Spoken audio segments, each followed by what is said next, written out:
Tú y yo tenemos la tendencia natural de centrarnos en nosotras mismas.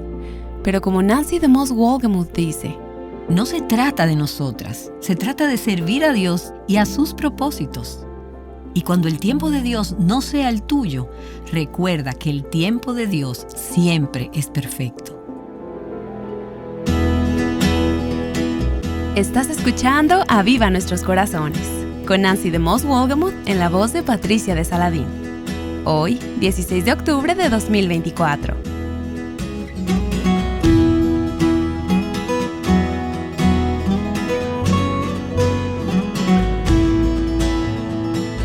Nuestro tema en esta serie es la idea de que Dios puede usar cada día a hombres y mujeres comunes y corrientes para lograr cosas extraordinarias en este mundo. Eso significa que Dios puede usarte si estás dispuesta y disponible para Él. Y escucharemos acerca de una pareja en la Biblia que fue usada poderosamente por Dios. Pero primero, permítanme tomarme un momento para agradecerles por estar dispuestas a apoyar Aviva Nuestros Corazones. Y quiero compartir este testimonio de una de nuestras colaboradoras mensuales. Ella dijo: Hola, soy Gabriela y soy creyente y vivo en Bélgica.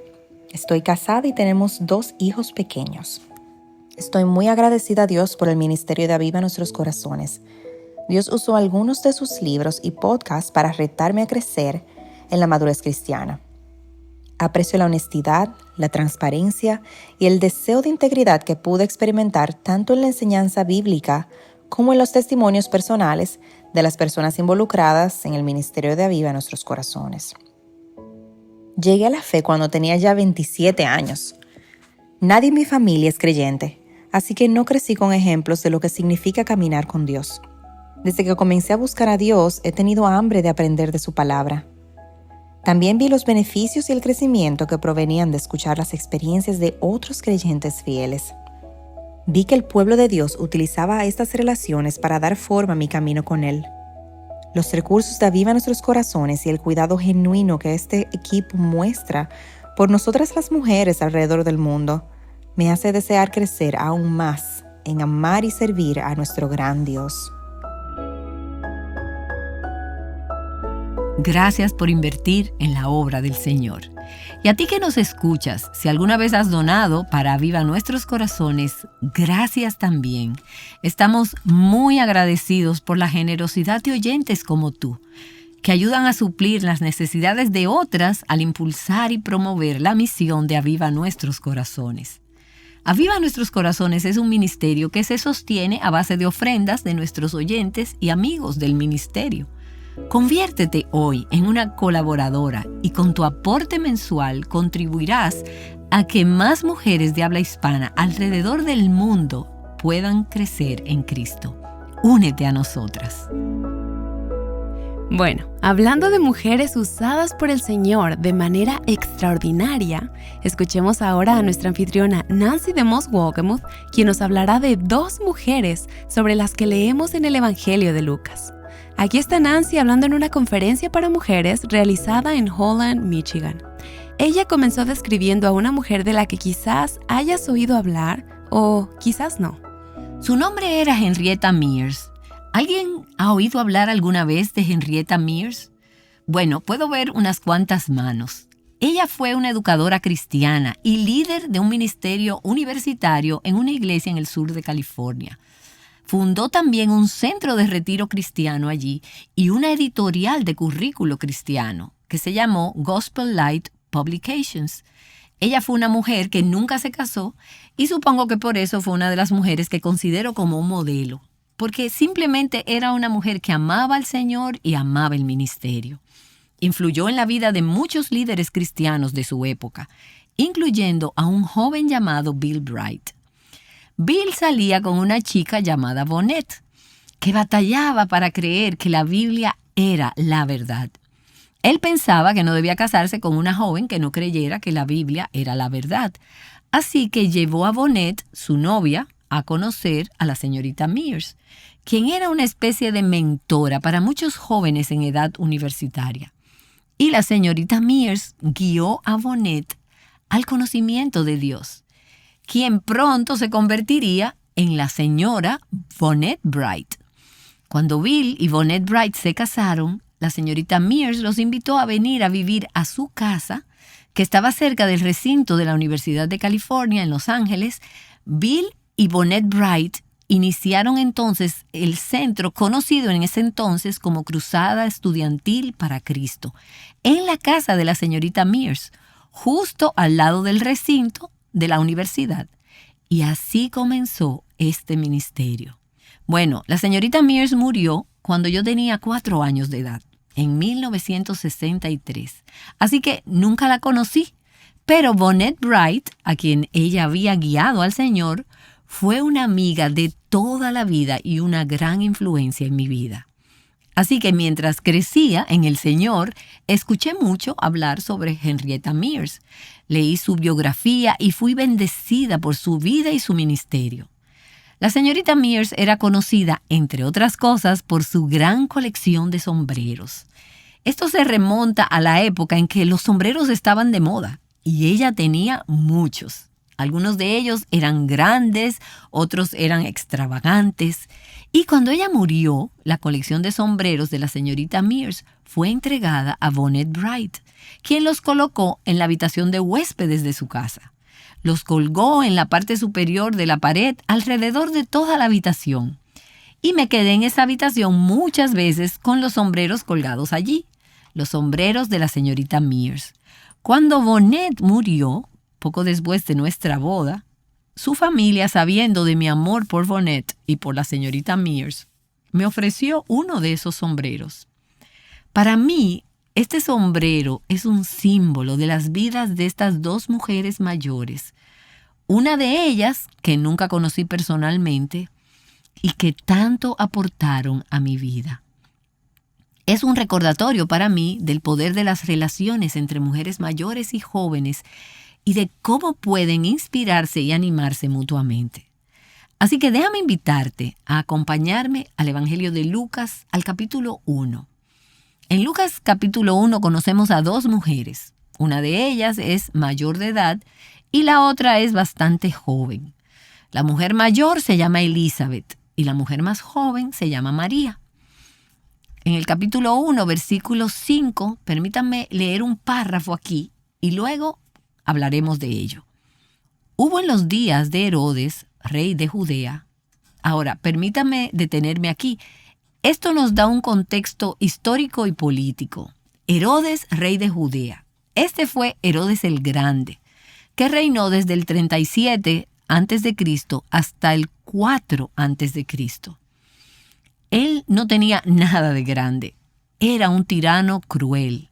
Y él fue designado por Roma y era una persona mentalmente inestable. La historia registra que tuvo al menos 10 esposas y él por lo menos mandó a ejecutar a una de ellas. Sus hijos conspiraron para envenenarlo, así que también los mandó a ejecutar. Y después del nacimiento de Jesús, este fue el Herodes quien ordenó la matanza de los bebés en Belén para proteger su trono. Este hombre había contaminado la tierra de los judíos al construir templos extravagantes llenos de ídolos paganos. Muchos de los sacerdotes judíos de esa época habían sido corrompidos por Roma y estaban controlados y manipulados por Herodes y por otros líderes romanos. Así que ese es el contexto de lo que estamos a punto de ver en los días de Herodes, rey de Judea. Ahora, el versículo 5 dice: hubo en los días de Herodes, rey de Judea, cierto sacerdote llamado Zacarías, del grupo de Abías, que tenía por mujer una de las hijas de Aarón que se llamaba Elizabeth. Elizabeth pertenecía a esta larga e ininterrumpida línea de sacerdotes y estaba casada con un hombre que también pertenecía a una larga línea de sacerdotes, y ambos crecieron conociendo las promesas y la palabra de Dios. El nombre Zacarías significa Jehová se ha acordado. Ese era un nombre interesante de tener en esa época, porque durante 400 años, antes del comienzo del Nuevo Testamento, Dios no le había dicho nada a su pueblo. Desde el final de Malaquías hasta el comienzo de los Evangelios, hubo un período de silencio de 400 años. Para el pueblo de Dios era tentador pensar que Él los había olvidado, que Dios se había olvidado de su pueblo y de sus promesas.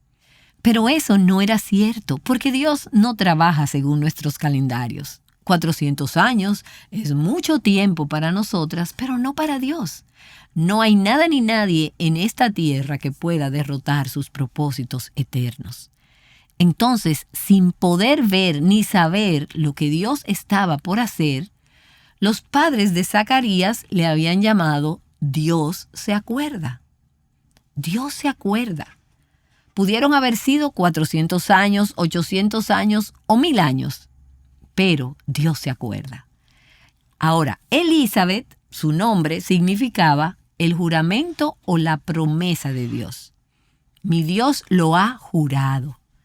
Sus padres vieron la palabra de Dios como verdadera, confiable y poderosa.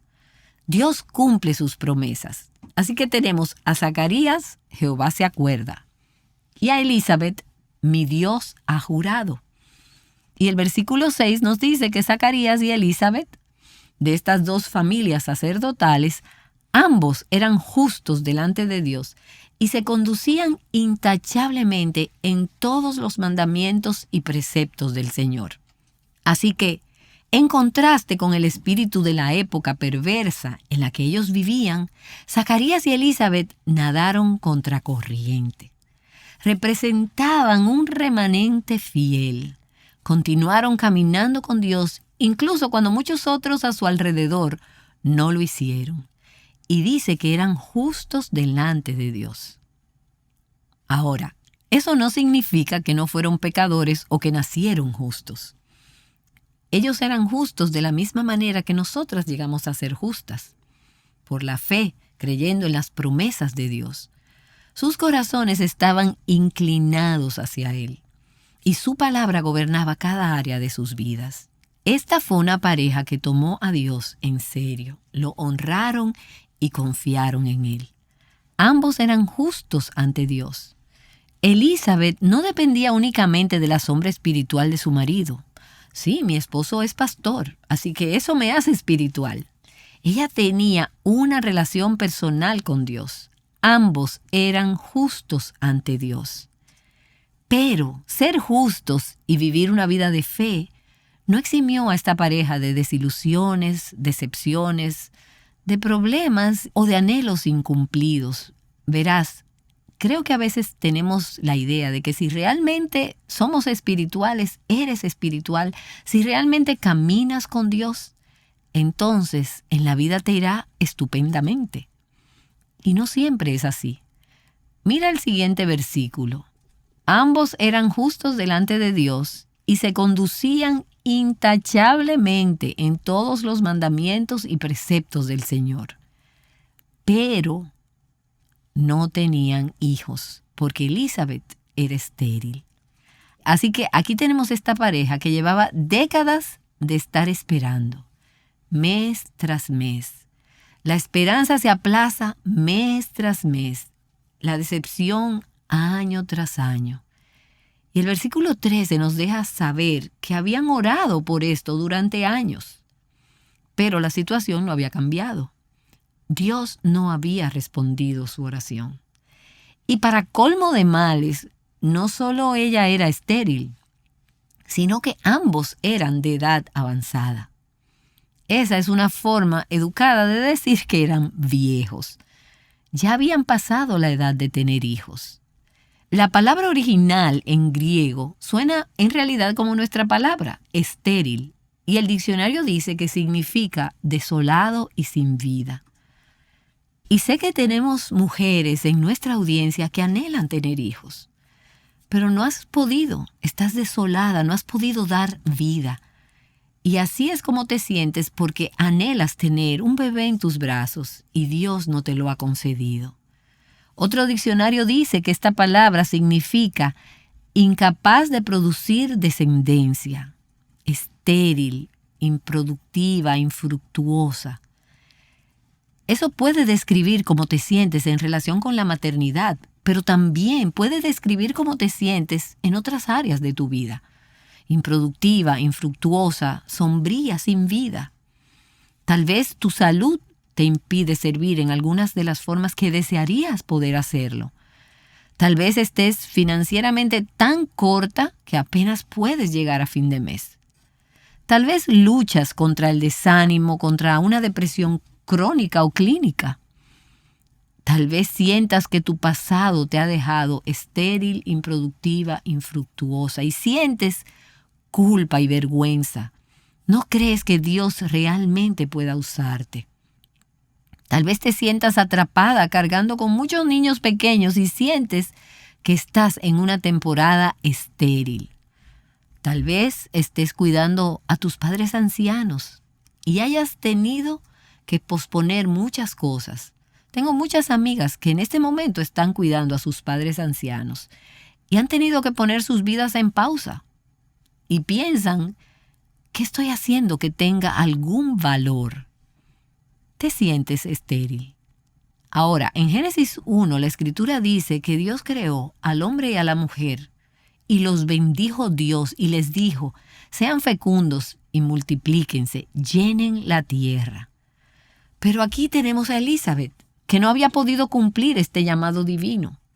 Si los hijos son una bendición, como Dios dice que lo son, entonces, ¿por qué Dios no le estaba dando esa bendición que ella tanto anhelaba? ¿Por qué le estaba negando su bendición? Hoy en día son muchas las parejas que por diferentes motivos optan por no tener hijos. Pero en los días de Elizabeth, no tener hijos se consideraba una señal del castigo de Dios por algo que habías hecho mal, algún pecado oculto.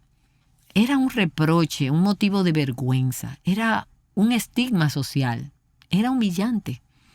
Y la gente susurraba, ella no pudo tener hijos. ¿Por qué? Bueno, me pregunto qué hizo mal. Me pregunto qué pecado cometió. Y Elizabeth y Zacarías nunca tendrían un heredero, un hijo que continuara con el apellido familiar. Elizabeth y su esposo eran justos, y Dios prometió en las Escrituras que los justos florecerían. Y en su época la maternidad se consideraba una forma importante para que las mujeres fueran fructíferas y florecieran.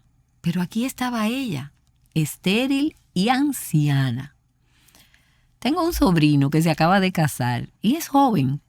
Y es uno de estos jóvenes que tiene un alma de anciano, un alma vieja. Y el otro día usó la palabra estéril para describir a alguien. Y su esposa le dijo, cariño, no digas esa palabra. Esa no es una palabra agradable para referirse a alguien. Y entiendo que es una palabra un tanto pasada de moda. Pero así se sentía Elizabeth. Y puede ser que así te sientas. Ella era vieja y estéril. ¿Significaba eso que Dios no había cumplido su promesa? Eso es justo lo que significaba su nombre. Dios cumple su promesa. ¿Confiaría ella en Él, aun cuando parecía que no estaba floreciendo y fructificando en la forma que ellos anhelaban? Dios había prometido que a través de la mujer vendría el Mesías, que sería enviado a redimir a su pueblo del pecado. Y las mujeres judías anhelaban ser elegidas para este propósito. Pero Elizabeth nunca sería candidata para ser parte de esa historia. Y no había esperanza de que su situación cambiara porque, hasta donde ella sabía, ella y Zacarías nunca tendrían un hijo. Y ella pudo haberse sentido ignorada por Dios, olvidada por Dios, quizás anhelando o exigiendo una explicación. Pero las circunstancias de su vida no debilitaron su confianza en la bondad de Dios. Ella seguía siendo obediente, seguía siendo justa y seguía guardando su palabra porque ella no estaba sirviendo al Señor por sus dones, por sus regalos. Ella le estaba sirviendo porque Él es Dios y Él es bueno. Y ella dijo, le serviré mientras tenga vida. Ahora, lo que Elizabeth no sabía en ese momento era que Dios estaba reteniendo la bendición de ese hijo a propósito. Y pudieras decir, pero qué cruel es eso. No, Dios tenía un propósito y un buen propósito. Y Dios sabía cuándo se cumpliría la plenitud del tiempo. Y Dios quería hacer notar que algo extraordinario sucedería con este nacimiento. Entonces, si su hijo, que sería Juan el Bautista, hubiese nacido en los años en que ella era fértil, cuando ella podía tener muchos hijos, cuando ella estaba en esa edad de tener hijos, ¿quién hubiera pensado que eso era algo inusual? Pero todos sabían que Elizabeth ya no podía tener bebés. Era imposible humanamente. De modo que Dios iba a mostrar que estaba a punto de ocurrir un nacimiento extraordinario. Y permíteme recordarte que puedes caminar con Dios y vivir una vida obediente y aún así tener una vida de decepciones, dolores y anhelos insatisfechos. Eso no significa necesariamente que hayas cometido algún pecado. Puedes ser justa y no tener hijos. Puedes ser justa y estar soltera. Y no quiero decir que estar soltera sea una maldición. Solo digo que si anhelas tener una pareja y Dios no te la ha dado, puedes ser justa y tener este anhelo insatisfecho. Puedes ser justa y perder tu trabajo. Puedes ser justa y tener una enfermedad terminal. Puedes ser justa y tener una hija pródiga. Puedes ser justa y tener un marido incrédulo. Puedes ser justa y enfrentar pérdidas y circunstancias dolorosas. Ahora, a medida que avancemos en este capítulo, veremos dos escenas y en ambas vemos que Dios interviene de una manera milagrosa. En la primera escena encontramos a partir del versículo 8 que un ángel aparece a Zacarías, el esposo de Elizabeth, y dice la palabra de Dios. Pero aconteció que mientras Zacarías ejercía su ministerio sacerdotal delante de Dios, según el orden indicado a su grupo, conforme a la costumbre del sacerdocio, fue escogido por sorteo para entrar al templo del Señor y quemar incienso. Toda la multitud del pueblo estaba afuera, orando a la hora de la ofrenda del incienso. Y se le apareció a Zacarías un ángel del Señor, de pie a la derecha del altar del incienso. Al verlo, Zacarías se turbó y el temor se apoderó de él. Pero el ángel le dijo: no temas, Zacarías, porque tu petición ha sido oída, y tu mujer Elizabeth te dará a luz un hijo, y lo llamarás Juan. El nombre Juan significa la gracia de Dios. La gracia de Dios. El fruto de Dios se acuerda, y Dios cumple sus promesas. Zacarías y Elizabeth ahora tendrán un hijo llamado la gracia de Dios. Tendrás gozo y alegría, y muchos se regocijarán por su nacimiento, porque él será grande delante del Señor. Entonces Zacarías dijo al ángel: ¿cómo podré saber esto? Porque yo soy anciano y mi mujer es de edad avanzada. Y el ángel le respondió: yo soy Gabriel, que estoy en la presencia de Dios, y he sido enviado para hablarte y anunciarte estas buenas nuevas. Así que te quedarás mudo y no podrás hablar hasta el día en que todo esto acontezca, por cuanto no creíste mis palabras, las cuales se cumplirán a su debido tiempo. Versículo 23. Cuando se cumplieron los días de su servicio sacerdotal, regresó a su casa. Entonces, el día más importante de la vida de este hombre ha sido seleccionado para ofrecer el incienso, una oportunidad única en su vida. Aparece un ángel y le dice que sus oraciones han sido respondidas y que su esposa, posmenopáusica y estéril, tendrá un hijo. Y no puede contárselo a nadie, ni siquiera a su esposa, porque no puede hablar. No sé cómo le habrá contado la noticia a Elizabeth, y no sé cómo respondió ella, pero supongo que encontró una manera de hacérselo saber. Y la pregunta es: ¿creyó ella inmediatamente? Ella no vio al ángel.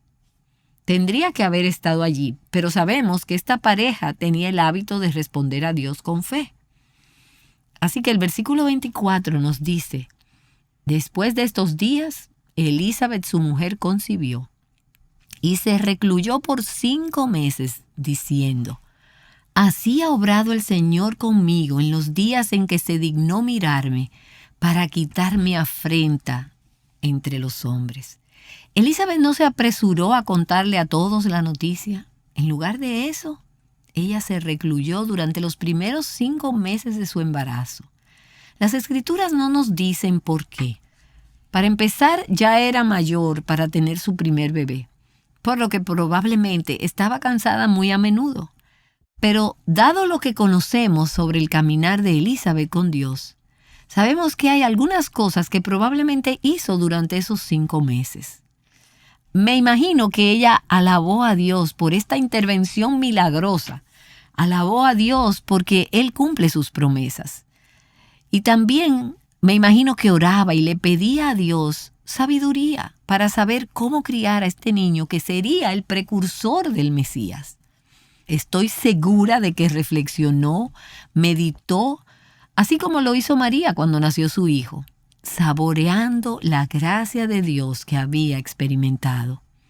Creo que ella meditaba en las promesas del Antiguo Testamento sobre quién iría delante del Mesías para preparar el camino para su venida y sobre cómo la venida del Mesías sería pronto. Creo que quedó atrapada en la maravilla de lo que significaba todo esto. Ella dijo: el Señor ha hecho esto por mí. Sabía que no podía atribuirse el mérito de nada de esto. Zacarías no podía atribuirse el mérito tampoco. Esto no era suerte, esto no fue una casualidad. Ella sabía, y todos los demás sabían, que ella era estéril, que eran viejos, que no podían concebir un hijo. Ella dijo: el Señor ha hecho esto. Y luego en el versículo 25, ella dijo: se dignó mirarme. Dios la había mirado, Dios había vuelto su rostro hacia ella. Dios le había prestado atención, no con indiferencia, impotencia o disgusto, no para castigarla, sino con favor, con gracia. La gente había asumido que Dios estaba castigando a esta mujer al no darle hijos. Pero ella dijo: Dios me ha mirado con favor, con gracia. Se fijó en mí para quitar mi afrenta de entre la gente. Cuando Dios miró a esta mujer, quitó su oprobio, su desgracia. Y en vez de ello, Él le dio todo lo contrario. Le dio gracia, le dio su favor. ¿Y no es esta una hermosa descripción de lo que Dios ha hecho por nosotras? Éramos pecadoras, bajo la ira de Dios, rebeldes, resistentes a Dios, desobedientes. Pero Dios nos miró con favor, con gracia, para redimirnos de nuestro pecado. En la mente de Zacarías y Elizabeth, años antes habían estado listos para tener un hijo. Pero Dios estaba organizando las piezas y Dios era responsable del tiempo perfecto. En la plenitud del tiempo, Dios le dio a su hijo, que sería Juan el Bautista, y Dios envió a su hijo, que sería Jesús, el Mesías.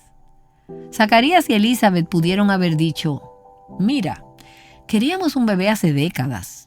Somos ya demasiado mayores para esto. No lo queremos ahora, no queremos esto ahora. No nos gusta tu momento, Dios. Pero no se trata de nosotras. Se trata de servir a Dios y sus propósitos.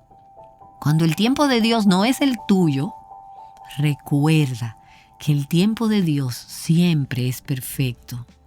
Su demora en responder una oración o en conceder una bendición que has estado anhelando puede ser en realidad una indicación de que Él te dará abundantemente más allá de lo que habías pedido o podías imaginar. Confía en Dios para escribir tu historia. Confía en los planes de Dios, en sus propósitos en nuestras vidas, que no podemos percibir hasta que llegue su tiempo. Hemos estado escuchando a Nancy DeMoss Wolgemuth con la primera escena de 2 escenas que estaremos viendo. 2 mujeres que realmente se pusieron a disposición de Dios para ser usadas de maneras sorprendentes. Espero que tú y yo podamos dejar de lado nuestras propias agendas para nuestras vidas y tener la misma actitud que tuvieron Elizabeth y María.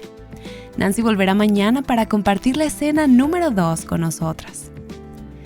El desafío para todas nosotras es pensar en lo que sea que estemos reteniendo. Firmar un cheque en blanco y entregárselo a Dios puede dar miedo, pero no olvidemos con quién estamos tratando. Es un Padre amoroso y tierno. Aprendamos de Elizabeth, la madre de Juan el Bautista. Y bueno, ¿cómo responderías si supieras que vas a ser la madre del Mesías? Pero sería a costa de tu reputación y posiblemente de tu relación con tu prometido. Consideraremos la situación de María y su humilde respuesta en el próximo episodio de Aviva Nuestros Corazones. ¡Te esperamos! Desafiándote a confiar completamente en tu Padre Celestial y descubrir la libertad, plenitud y abundancia en Cristo. Aviva Nuestros Corazones es un ministerio de alcance de Revive Our Hearts.